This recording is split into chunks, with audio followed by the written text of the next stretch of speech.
Hare Krishna, Radhe Radhe. Welcome to my channel Laddu Gopal ji की सेवा ज्ञान भक्ति। कैसे हैं आप सभी लोग? आशा रखती हूँ अच्छे ही होंगे।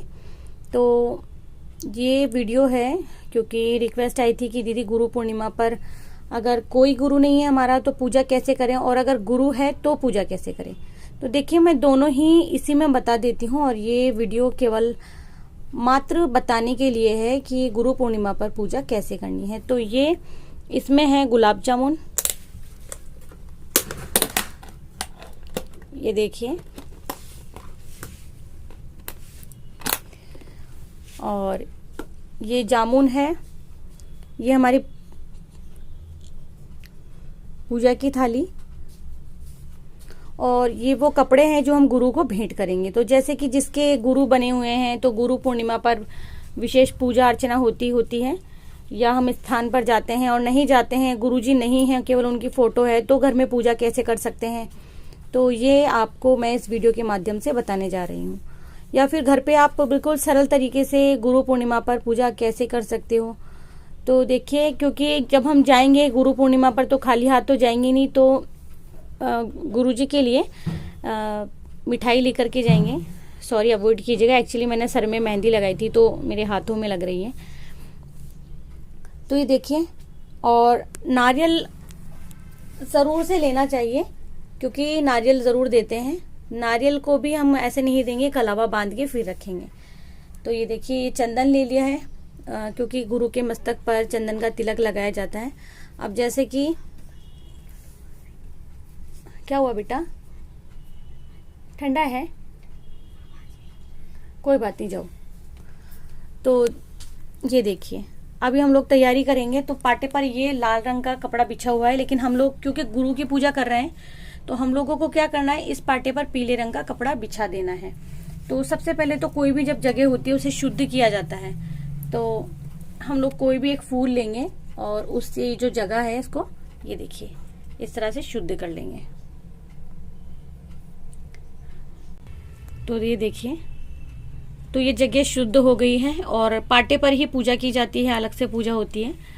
तो जैसे कि हस्बैंड के गुरु तो हैं, बट मेरे कोई गुरु नहीं है। मैं तो कृष्ण भगवान को ही अपना गुरु मानती हूँ और उनको कलावा बांध देती हूँ, तिलक लगा देती हूँ। तो ये देखिए, अब हम लोग इस पे पीला कपड़ा बिछाएंगे। कैसे बिछाएंगे वो मैं बताती हूँ।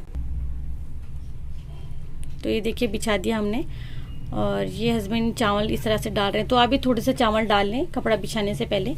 और ये तो रोजाना बिछा ही रहता है तो इसे हम नहीं उठाएंगे। मैं मदद करवाऊं? तो ये हमने, ये सब कपड़े केवल और केवल पूजा के लिए, मात्र पूजा के काम में आते हैं और किसी काम में हम नहीं लेते हैं। और ये वीडियो आप सबको बताने के लिए है। बाकी हम लोग गुरु की पूजा करते हैं तो उसे नहीं दिखाते हैं। मतलब हम लोग का मतलब पतिदेव जब गुरु पूजा करते हैं, गुरु मंत्र जाप इन्होंने लिया हुआ है, तो वो भी किसी को ये बताते नहीं। तो जो आपने मंत्र जाप लिया हुआ है, आप वो मंत्र जाप करते हैं क्या? हाँ, तो माला जाप आप कर सकते हो। तो जैसे कि आज गुरु पूर्णिमा नहीं है इसलिए हम उनका कोई फोटो चित्र नहीं रख रहे हैं, लेकिन अगर आपके कोई गुरु नहीं है, जैसे कृष्ण भगवान को अगर आप गुरु मानते हैं, उनकी पूजा करना चाहते हैं, तो सबसे पहले तो इस तरह से आप चावल रख लें। और क्योंकि जब हम गणेश जी भी स्थापित करते हैं तो पहले चावल रखते हैं और फिर पूजा शुरू करते हैं। तो जैसे कि मैं आपको पूजा कृष्ण भगवान की करके बताऊंगी। तो हस्बैंड कृष्ण भगवान को यहाँ विराजित करेंगे।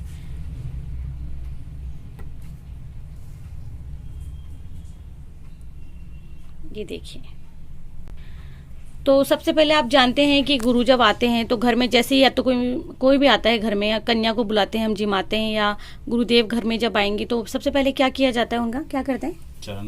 चरण धोते हैं। तो चरण कैसे धुलाएंगे, क्योंकि अब गुरु जी यहाँ है नहीं, और अगर जैसे कि हम लोग इनको गुरु पूर्णिमा पर स्नान करवाएंगे तो चरण धुलाएंगे गुरु पूर्णिमा पर, तो आप इनके चरणों को धुला सकते हो। तो आप चरण कैसे धुलाएंगे, ये देखिए, इस तरह से खाली बर्तन रखेंगे। तो हम मान लेंगे कि गुरुजी के चरण, गुरुजी हैं यहाँ, और इस तरह से मान के उनके चरण धुलाएंगे। तो ये देखिए, और जब हम लोग पूजा करेंगे कृष्ण भगवान की तो कृष्ण भगवान के चरण धुलाएंगे। तो ये गुरु के चरण जैसे धुला दिए, इस बर्तन को हम यहाँ से हटा देंगे और इसके बाद में फिर करेंगे गुरुजी की पूजा। तो हो सकता है कि आप किसी और तरह से पूजा करते हो, और ये हल्दी आप चाहो तो कपड़े के नीचे भी रख सकते हो, और आप चाहो तो कपड़े के ऊपर भी चारों तरफ रख सकते हो इस तरह से। ये देखिए, तो ये बहुत ही सादा तरीके से हम पूजा बता रहे हैं कि आपको पूजा कैसे करनी है। तो इस तरह से गुरु जी के मस्तक पर चंदन तिलक लगाया जाता है, तो वो लगा देंगे। तो हम कृष्ण भगवान की पूजा करके आपको दिखा रहे हैं। इसकी जगह आप अपने गुरु जी की जो फोटो है आपके पास में, उनको भी रख सकते हो। चरण पादुका अगर आपके पास है उनकी, तो आप उनको भी रख सकते हो। तो इस तरह से फिर हम पुष्प अर्पित करेंगे और इस तरह से कलावा अर्पित करेंगे। तो देखिए, गुरु अगर बैठे होते हैं तो हम गुरु के हाथ पर बांधते हैं कलावा। तो इस तरह से हम रख देंगे, क्योंकि वो छोटे विग्रह हैं हमारे। और नारियल को ठाकुर जी के हम लोग या तो सामने रखेंगे, या आप जैसे गुरु को अगर कपड़े भेंट कर रहे हो तो आप कपड़ों पे रख के फिर नारियल आप मतलब गुरुदेव को दे सकते हो।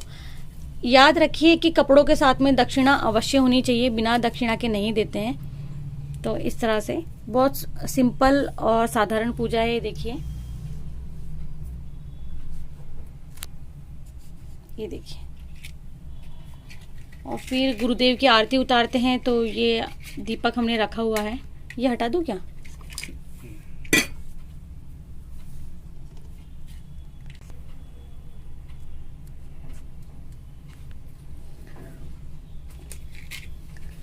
और जब हम जाते हैं गुरु जी के यहाँ तो खाली हाथ तो जाते नहीं है। तो ये देखिए, ये मिठाई का डिब्बा है और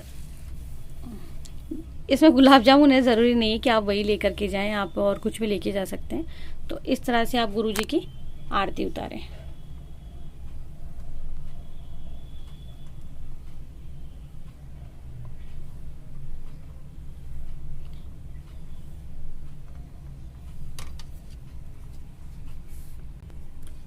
और बस फिर आपको कुछ नहीं बोलना है। त्वमेव माता च पिता त्वमेव तमेव पितु च सखा त्वमेव त्वमेव विद्या च धरणं तमेव तमेव सर्वं मम देव देवा।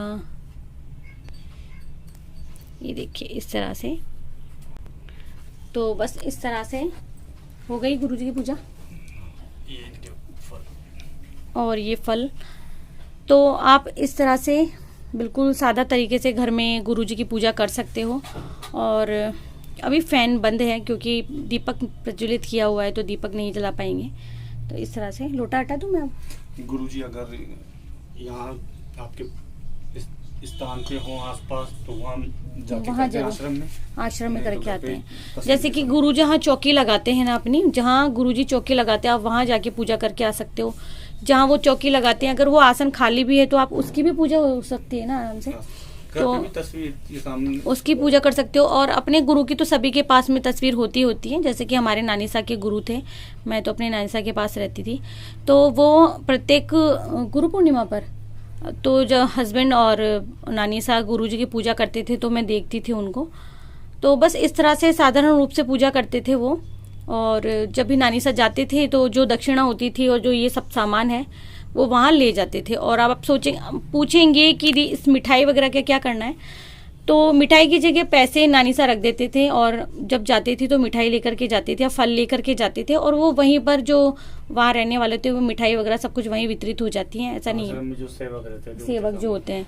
तो बाकी आप ये जो मिठाई है, ऐसा नहीं है कि आप किसी को दे नहीं सकते हो, तो आप ब्राह्मण को भी दे सकते हो। लेकिन ये जो जितना सामान है, ये सारा सामान गुरुजी के निमित्त है। गुरुजी के लिए वस्त्र रखे हैं, तो ये तो बनते हैं कपड़े और तौलिया और ये नारियल और दक्षिणा। तो ये गुरुजी के निमित्त था और गुरुजी के पास में ही चला जाएगा।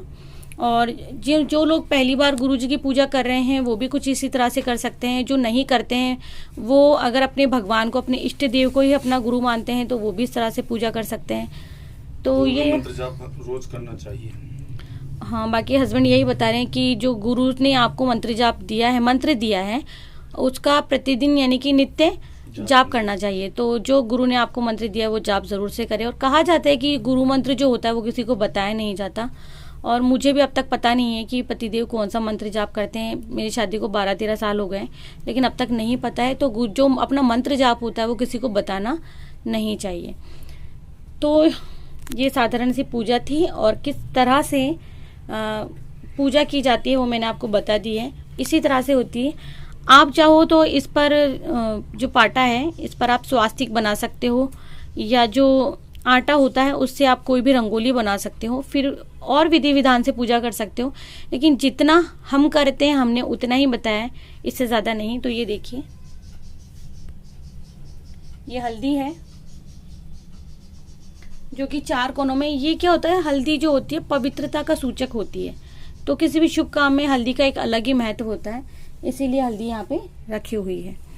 तो गुरु के लिए आप पानी भी रख सकते हो पीने के लिए, क्योंकि गुरुजी जब आते हैं तो हम उनको पानी भी पिलाते हैं, फल फूल भी खिलाते हैं। तो हमने पानी भी रखा है लोटा।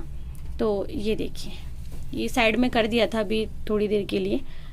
तो पूजा हो गई है। और एक ही बात बोलना चाहूँगी, गुरु हो या ना हो, श्री कृष्ण ने हम सभी को गीता का ज्ञान दिया था, गीता का उपदेश दिया था। श्री कृष्ण भी सभी के गुरु हैं, उन्होंने भी हमें बहुत कुछ सिखाया है, बहुत सी बातें बताई हैं, वरना हम लोग सिर्फ एक ही बात को लेकर के बैठे होते। तो आप श्री कृष्ण की भी जो गुरु पूर्णिमा होती है उस दिन पूजा कर सकते हो, उनकी पूजा अर्चना करके गुरु पूर्णिमा पर पुण्य प्राप्त कर सकते हो।